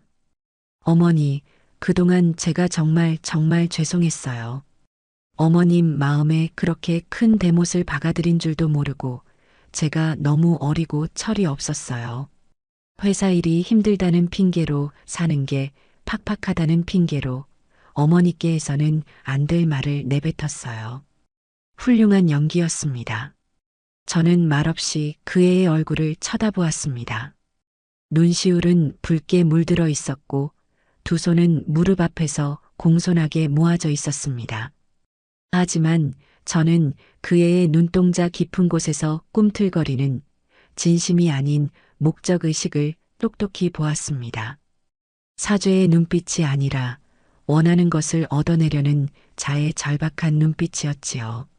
며느리는 제 침묵을 긍정의 신호로 해석했는지 한 걸음 더 나아가 연기를 이어갔습니다. 얼마 전에 저희 엄마가 아프셨을 때 제가 병간호를 해보니까요. 그때서야 조금 알 것 같았어요. 어머니께서 평생 저희를 위해 얼마나 고생하고 희생하셨는지를요.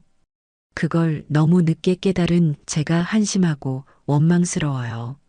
어머니, 부디 못난 며느리, 너그럽게 용서해 주세요. 네. 그 말을 듣는 순간 저는 속으로 코웃음을 쳤습니다. 너가 내 엄마 병간호하며 힘든 건 내 사정이고 그걸 왜 내 희생과 연결시키는 거니? 내 고통을 통해 배운 값싼 깨달음으로 내 수십 년의 세월을 이해한 척하지 말거라. 제 마음속에서는 차가운 목소리가 울려 퍼졌지만 겉으로는 아무런 표정도 드러내지 않았습니다. 저는 그저 벤치에 놓인 선물 상자를 들어 올렸습니다. 그래, 선물은 고맙게 받으마. 케이크도 먹어야지. 제 대답은 거기까지였습니다. 용서한다는 말도 화를 낸다는 말도 없이 그저 선물과 케이크에 대해서만 언급한 것입니다. 사과를 하던 며느리의 얼굴에 스쳐 지나가는 당혹감을 저는 놓치지 않았습니다.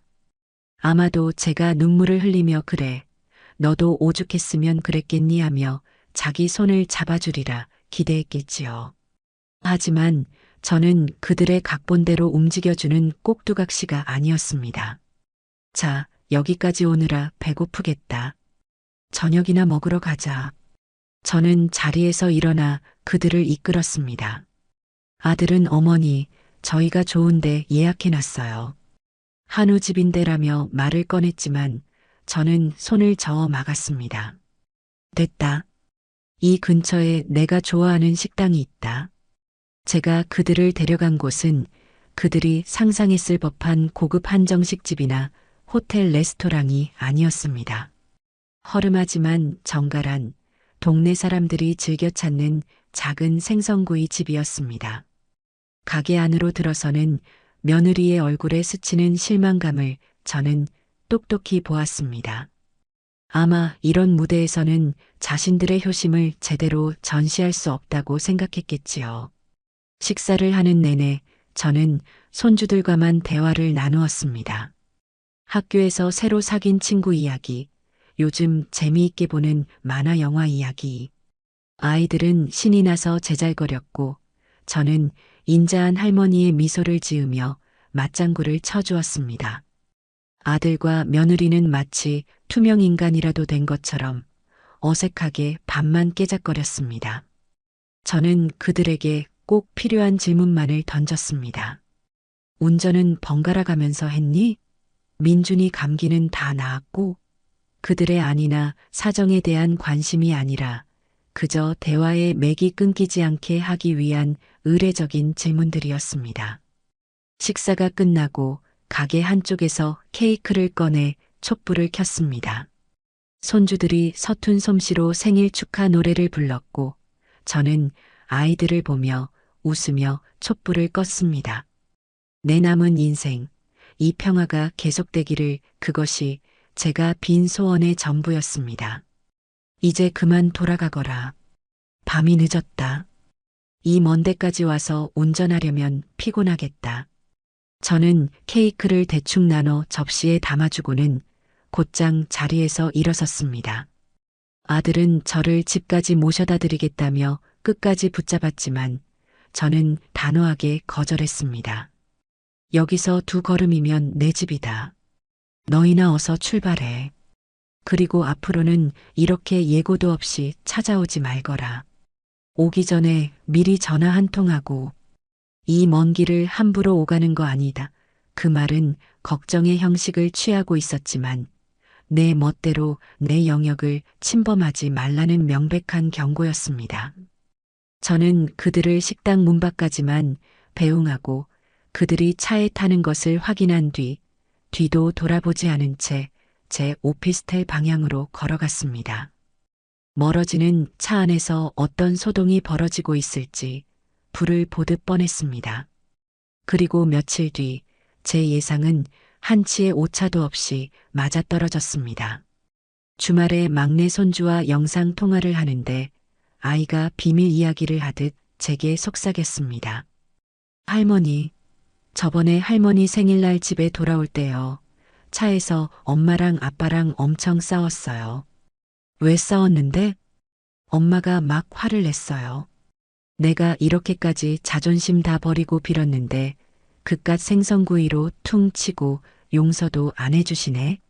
진짜 독하다 독해. 사람의 정이라는 게 없어. 하면서 소리 질렀어요. 그래서 아빠가 그럼 어떡해. 어머니가 싫다는데. 하고 같이 소리 질렀어요. 무서웠어요. 아이의 해맑은 폭로를 들으며 저는 씁쓸하면서도 한편으로는 안도하는 미소를 지었습니다. 그래, 역시 내 판단이 틀리지 않았어. 그날 받은 비싼 실크 스카프를 옷장에서 꺼내보았습니다. 부드러운 감촉의 스카프에서는 그들의 위선적인 욕망의 냄새가 나는 듯 했습니다. 저는 그 스카프를 다시는 꺼내보지 않을 상자 깊숙한 곳에 처박아 버렸습니다. 그들의 거짓된 마음이 담긴 것은 그 어떤 것도 제 삶에 드리고 싶지 않았거든요. 며느리의 위선적인 사과 소동이 지나간 후 제 삶은 다시금 고요한 강물처럼 흘러갔습니다. 그들은 더 이상 저를 찾아오지 않았고 저 또한 그들의 소식을 궁금해하지 않았습니다. 가끔 아들이 의무감에 보내오는 짧은 안부 문자에 잘 있다고 답장하는 것이 우리 모자 관계의 전부가 되었습니다. 저는 그 거리감이 참으로 편안하고 좋았습니다. 그러던 어느 날 복지관 라운지에 앉아 영희 씨와 함께 텔레비전을 보고 있었습니다. 화면에서는 은퇴한 노부부가 태국의 치앙마이에서 한 달 살기를 하며 여유롭게 노후를 즐기는 모습이 나오고 있었습니다. 야자수가 늘어선 거리, 저렴하고 맛있는 현지 음식, 따뜻한 날씨 속에서 행복하게 웃는 그들의 모습은 마치 다른 세상 이야기처럼 보였습니다. 좋겠다. 우리도 저런 데 가서 한 달만 살아보면 원이 없겠네. 영애 씨가 부럽다는 듯 혼잣말을 했습니다. 그 순간 제 머릿속에 전구 하나가 반짝 켜지는 것 같았습니다. 왜 안 돼? 하는 생각이 스치고 지나갔습니다. 내게는 시간도 있고 평생 모아온 돈도 있었습니다. 나를 가로막는 것은 아무것도 없었습니다. 자식도 책임도 그 어떤 의무도 나를 막을 수 있는 것은 오직 나 자신의 두려움뿐이었습니다. 가요 우리 어딜? 저런데요. 태국이든 베트남이든 따뜻한 나라에 가서 우리도 한 달 살아봐요. 제 말에 영희 씨는 눈을 동그랗게 떴습니다. 처음에는 농담인 줄 알던 그녀도 제 눈빛이 진심이라는 것을 깨닫고는 얼굴에 흥분과 설렘이 번지기 시작했습니다. 그날 저희의 대화는 걷잡을 수 없이 뻗어나갔습니다. 우리의 작은 반란은 순식간에 복지관 라인댄스 팀 전체의 프로젝트로 확장되었습니다. 다들 평생 자식과 남편 뒷바라지만 하느라 비행기 한번 제대로 타보지 못한 저와 비슷한 처지의 할머니들이었습니다. 처음에는 우리가 어떻게 가 말도 안 통하는데 위험해라며 손사래를 치던 친구들도 영희 씨와 제가 앞장서서 분위기를 띄우자 하나둘 동참하기 시작했습니다.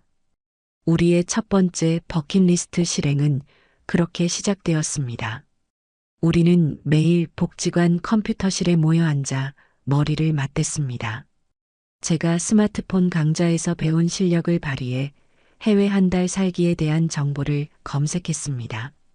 물가가 저렴하고 한국인들이 많이 찾아 비교적 안전하며 따뜻한 날씨를 자랑하는 베트남의 다낭이 우리의 첫 번째 목표지로 결정되었습니다. 가장 먼저 해야 할 일은 여권을 만드는 것이었습니다. 저는 태어나서 처음으로 여권이라는 것을 만들기 위해 시청을 찾았습니다. 즉석 사진기 부스 안에 들어가 뻣뻣한 자세로 증명사진을 찍는 것은 쑥스럽고 어색한 경험이었습니다. 며칠 뒤 제 이름과 사진이 선명하게 박힌 남색 여권을 손에 쥐었을 때의 기분은 말로 다 표현할 수 없었습니다. 그것은 단순한 신분증이 아니었습니다. 대한민국이라는 울타리를 넘어 더 넓은 세상으로 나아갈 수 있는 자유이용권처럼 느껴졌습니다. 여권이 나오자 우리의 계획은 일사천리로 진행되었습니다. 저희는 인터넷을 뒤져 다낭 시내에 있는 방이 서너 개 딸린 넓은 아파트를 한 달간 통째로 빌리는 계약을 했습니다. 제가 더듬거리는 영어와 번역기 앱을 총동원해 아파트 주인과 메시지를 주고받았고 친구들은 옆에서 제 어깨를 주무르며 응원했습니다. 비행기 표를 예매할 때는 다들 심장이 떨려 손에 땀을 쥐었습니다. 수십만 원이 넘는 돈이 화면의 숫자 몇 개와 함께 순식간에 결제되는 것을 보며 우리는 마치 큰 사고라도 친 아이들처럼 서로를 마주보고 웃음을 터뜨렸습니다. 이 돈이면 우리 손주 과자값을 몇 달치를 사주는데 에이 그놈의 손주 타령 좀 그만해. 이제 우리 자신을 위해 쓸 때도 됐지. 어차피 관 뚜껑 덮으면. 한 친구의 말에 우리는 모두 약속이라도 한 듯 웃음보를 터뜨렸습니다. 그렇습니다. 관 뚜껑 덮으면 그만이라는 그 말이 이제 우리 사이에서는 그러니 지금을 즐기자는 유쾌한 구호가 되어 있었어요. 이 소문은 당연히 제 동생과 친척들을 통해 아들 내외의 귀에도 들어갔을 겁니다. 아마도 그들은 늙은 어머니가 정말로 자신들을 버리고 제 인생을 찾아 떠난다는 사실에 이제는 분노를 넘어 체념 섞인 허탈감을 느끼고 있을지도 모를 일입니다. 해외여행이라는 큰일을 앞두고 저는 문득 제 남은 삶과 죽음에 대해 생각하게 되었습니다. 두렵거나 서글픈 감정이 아니었습니다. 오히려 아주 현실적이고 이성적인 생각이었습니다. 만약 내가 이역만리 타국에서 갑자기 쓰러지기라도 한다면 내 남은 재산은 어떻게 될까? 내가 평생을 바쳐 지켜낸 이 재산이 내 의지와는 상관없이 다시 그들의 손에 들어가는 일만은 막아야 했습니다. 그것은 제 인생에 대한 마지막 예의이자 제 삶을 완성하는 마지막 과제였어요. 저는 영희 씨에게 조용히 변호사 사무실을 하나 추천해달라고 부탁했습니다. 영희 씨는 똑 부러지는 사람답게 여성 인권 문제에 관심이 많다는 젊고 유능한 여성 변호사를 소개해 주었습니다. 며칠 뒤 저는 난생 처음으로 변호사 사무실의 문을 열었습니다. 차분하고 정적인 공간, 제 이야기를 진지하게 들어주는 변호사의 정중한 태도는 늘 소란스럽고 저를 존중하지 않던 과거의 집과는 너무나 다른 세상이었어요. 저는 그곳에서 시어머니도 어머니도 할머니도 아닌 의뢰인 오숙자로 존중받고 있었습니다. 저는 제 뜻을 변호사에게 차분히 설명했습니다. 그리고 변호사는 제 의지를 법적으로 가장 확실하게 관철할 수 있는 방식으로 유언장을 작성해 주었습니다. 그 내용은 이러했습니다. 첫째, 제 명의의 모든 부동산과 예금 자산의 절반은 사회에 환원한다. 구체적으로는 제가 평소 눈여겨보았던 미혼모 가정을 지원하는 단체와 결식아동을 후원하는 재단에 절반씩 기부하도록 명시했습니다. 제 돈이 며느리의 명품 가방이 아닌 세상의 그늘진 곳에 있는 다른 누군가의 삶에 작은 빛이 되기를 바라는 마음이었습니다.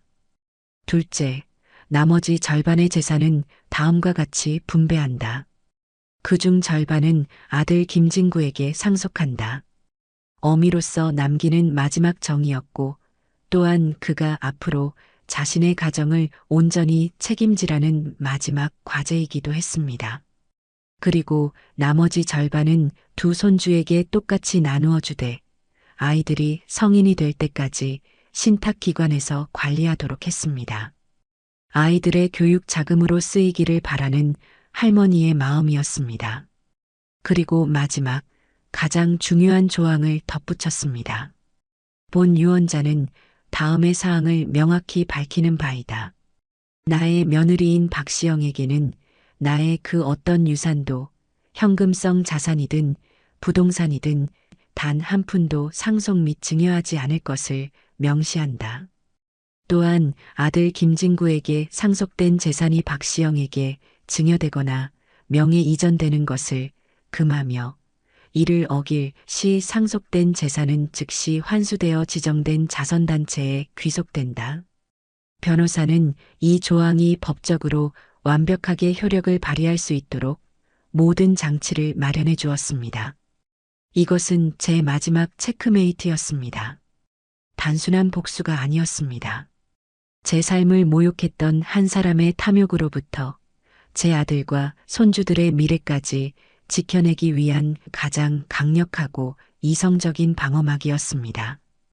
유언장에 마지막으로 서명을 하고 도장을 찍는 순간 제 마음에는 놀라운 평화가 찾아왔습니다. 평생 저를 짓누르던 무거운 짐을 마침내 내려놓은 기분이었습니다. 이제 모든 것이 제자리를 찾았습니다. 드디어 다낭으로 떠나는 날이 밝았습니다. 이른 새벽 저는 작은 캐리어 하나를 끌고 집을 나섰습니다. 공항으로 가는 리무진 버스를 타기 위해 정류장으로 가자 영희 씨를 비롯한 여행 동지들이 이미 모두 모여 있었습니다. 다들 화사한 옷차림에 한껏 들뜬 표정이었습니다. 우리는 소녀들처럼 제잘거리며 버스에 올랐습니다.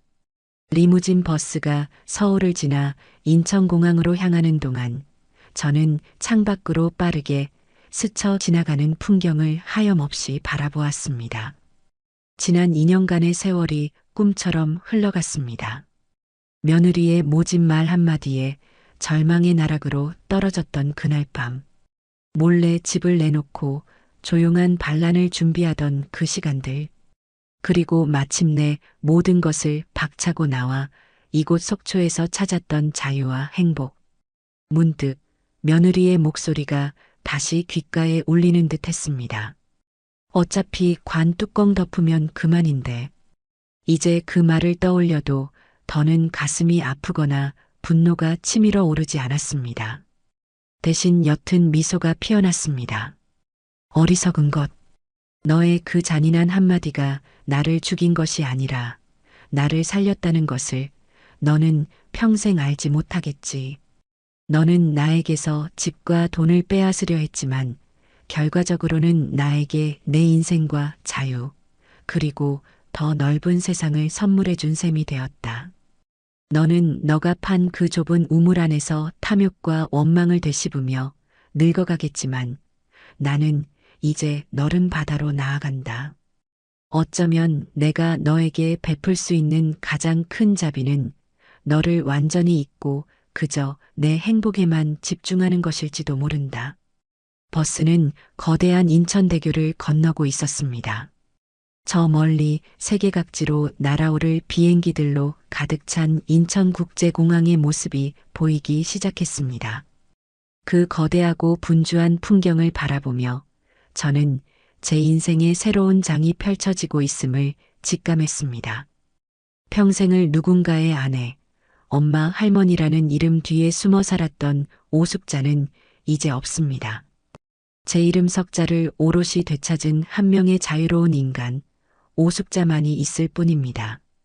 버스에서 내려 공항 출국장으로 향하는 제 발걸음은 그 어느 때보다 가볍고 힘찼습니다. 73의 나는 내 인생의 마지막 장을 덮으러 가는 것이 아니었어요. 나는 이제 막 내 인생의 가장 찬란하고 자유로운 첫 장을 열기 위해 세상 속으로 첫걸음을